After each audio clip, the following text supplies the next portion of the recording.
খেয়েছেন আপনারা? জমজম খাবেন। 3 কারণে বিশ্বনবী জমজম খেতেন। কয় কারণে? রাসূল সাল্লাল্লাহু আলাইহি ওয়াসাল্লাম বলতেন, ইন্নী আসআলুকা ইলমান নাফিআ ওয়া রিজকান ওয়াসিআ ওয়া শিফাআন মিন কুল্লি দাইন।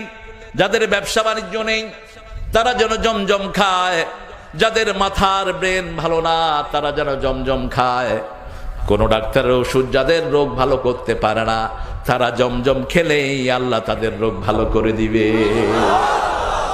কি বরকতি পানি, আলহামদুলিল্লাহ।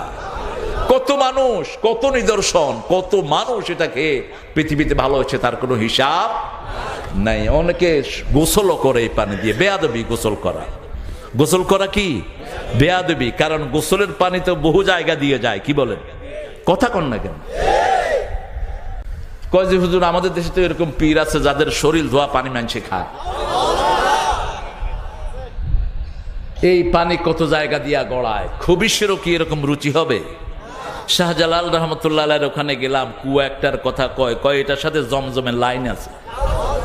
আমি কইলাম তাই নাকি? দেখি পানি দেখি কুত্তার পায়খানার চেয়ে কালা।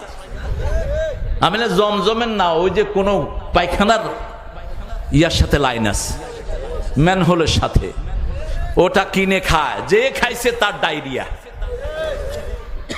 আর চারপাশে তো গণ পায়খানা আছেই, আর ওখানে তো পাহাড়ের আশেপাশে মানুষ যেখানে খুশি সেখানে শুরু করে।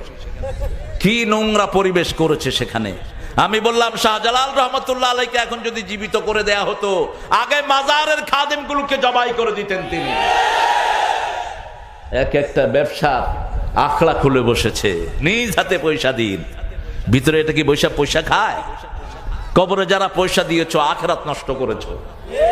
মাজারে যারা পয়সা দিয়েছো কিয়ামতের ময়দানে আসামির কাঠ গলায় দাঁড়াবা, মুশরিক হিসাবে চিহ্নিত হবা। গরিব মানুষকে পয়সা দেয় না, শুধু মরা মানুষকে পয়সা দেয়। এ করবি কি পয়সা দিয়ে? মরা মানুষের সাথে পয়সা দেয়া ছিল ফেরাউনের আকীদা।